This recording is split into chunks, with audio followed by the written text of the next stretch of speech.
Well, welcome to the 700 Club. Hurricane Ida slammed into the Louisiana coast with 150-mile-an-hour winds, knocking out power to the entire city of New Orleans. The Category 4 storm created a surge so powerful it actually reversed the flow of the mighty Mississippi River. It also hit 16 years to the day that Hurricane Katrina pounded the Crescent City, with reports of water flowing over at least one levee. Is it possible that we'll see a repeat? Wendy Griffith is following the storm and has the latest. Here's Wendy. Hurricane Ida may have been smaller than Katrina, but she was stronger. Ida's 150-mile-per-hour winds brought devastating storm surge and high winds to coastal Louisiana and Mississippi and left more than 1 million people without power. Ida made landfall at Port Fourchon around noon Sunday after pummeling the barrier island of Grand Isle with its ferocious storm surge. Roofs were blown off buildings, and some residents who stayed reported water in their homes up to their chest. People have had and sustained damage to their homes. We have a senior center of independent living, but they had about 1/3 of their roof get damaged. They were taking in water. In Houma, Louisiana, southwest of New Orleans, high winds ripped the roof off this building. The storm surge and winds so powerful, they temporarily reversed the flow of the Mississippi River. In Lafitte, reports that a levee is failing and a barge broke loose, slamming into a bridge, affecting any rescue operations. And overnight, the entire city of New Orleans lost power. Memories of Katrina 16 years ago and the devastating flooding after the levee system failed had many anxious to leave. Well, this one's coming from the south, so it's going to be pushing water up the whole entire time. So the water is my biggest concern. Ida has weakened to a tropical storm as she continues to move northward through Mississippi, but still poses a powerful threat. The impacts from Ida, even though it's going to be weakening, are going to be widespread and continue right into Thursday. The biggest impact as we go forward is going to be the locally heavy rain. We're going to be looking at a flash flood threat across parts of the Mid-Atlantic, Pennsylvania, and all the way in the southern New England as well.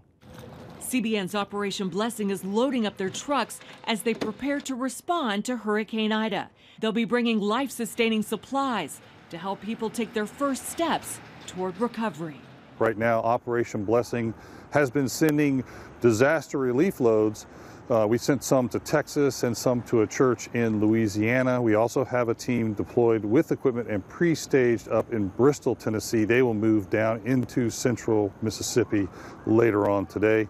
We will stay here in Tupelo and likely move closer in to start doing an on-the-ground assessment. The governor of Louisiana warned his state to brace for potentially weeks of recovery. He said many will be tested in ways that we can only imagine. And again, those words from the governor, Pat, tested in only ways that we can't even imagine.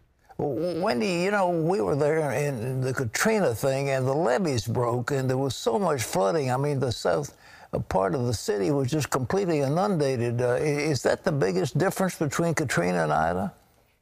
Katrina was definitely a water event in that devastating flooding, Pat, that led to 1,800 people losing their lives. Ida is more of a wind event. I was there in Katrina. The next day we went out, we left our hotel to assess the damage, and it didn't look that bad. New Orleans, there were some trees down and some power lines on the ground, but it wasn't until we went up on I-10 to get a better view that we saw the floodwaters, and we saw people on their roofs waving their hands to be rescued. That was the biggest difference. However, we are hearing reports right now out of Lower Jefferson Parish that there are people on their roofs, that they rode out the storm in their attic. So although it appears the levee did work, the water overtopped the levee in that part, and the mayor calls it catastrophic and says we don't know how many people are in need of rescue there in Lower Jefferson. Thanks, Wendy. Ladies and gentlemen, during Katrina, the mayor of New Orleans was doing his thing. The state was doing its thing.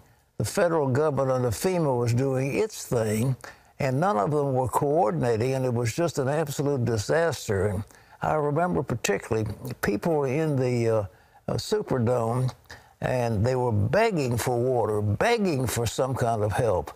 And we at Operation Blessing had trucks on the other side of Lake Pontchartrain ready to come in, and we had everything they were looking for, and FEMA would not let us come across the bridge.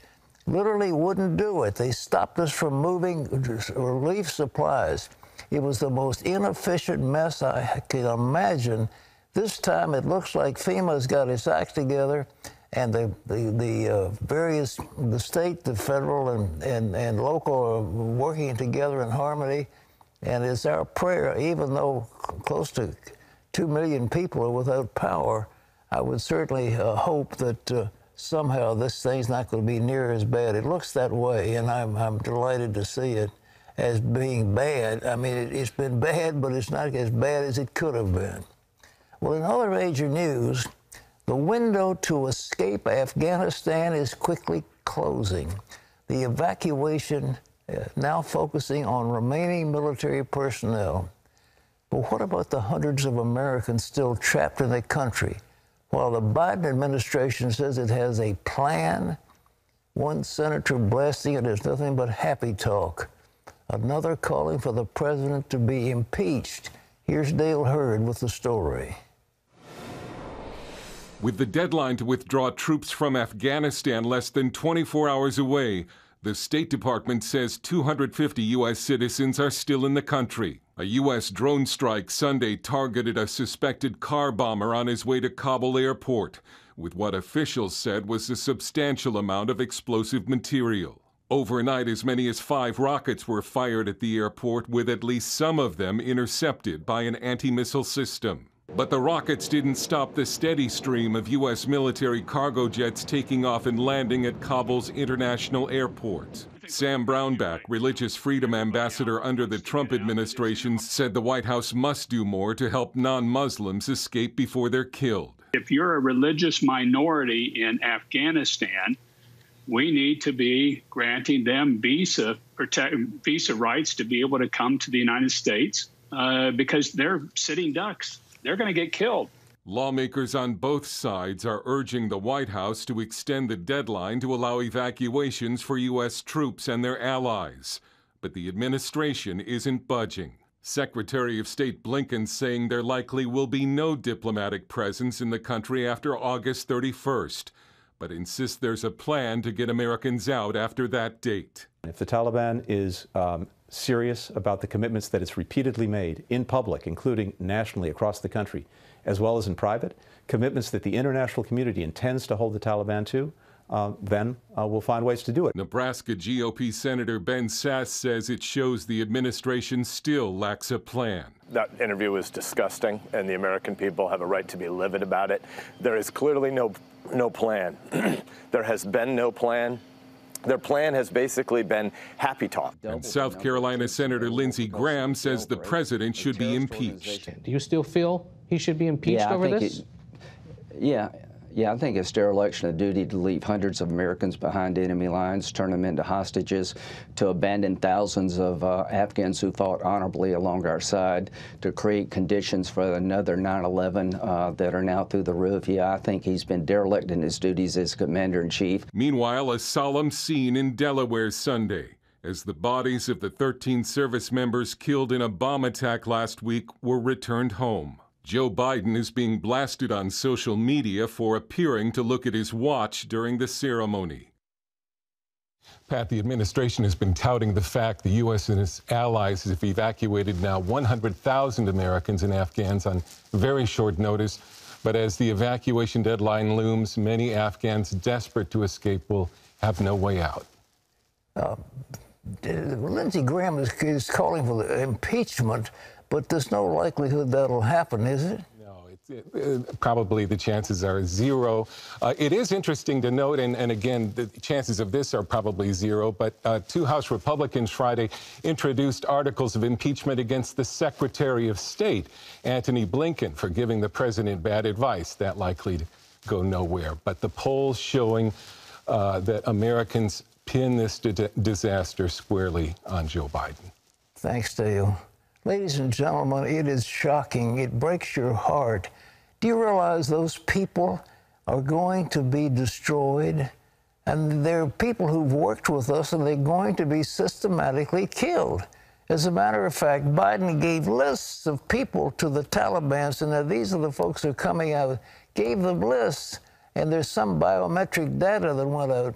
But the biggest thing is we have this Bagram Air Base, and the general in charge of General Milley said, well, we don't think we've got enough budget to take care of Bagram and the embassy, so we're going to put our resources into the embassy and give up Bagram, which is the only way out. The Karzai airport was surrounded by people, impossible to come out.